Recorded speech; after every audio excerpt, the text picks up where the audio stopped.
قصة للمصطفى إذ قام يوما في الجهاد منظما رص الصفوف كما الصلاة تصفهم فكأنهم بنيان سد محكما وتجول المختار بين صفوفهم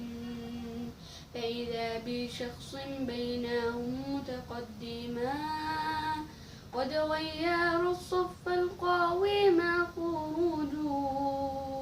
نظر الرسول إليه ثم تبسما وبعود غصن للصفوف أعاده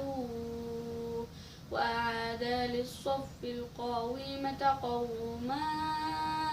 قال الفتى في رقة وتمسكن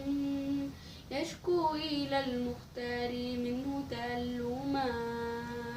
آلمتني بالعود يا خير الورى فاستغرب الجمع الغفير وهمهما ما ظنكم ماذا يكون جوابه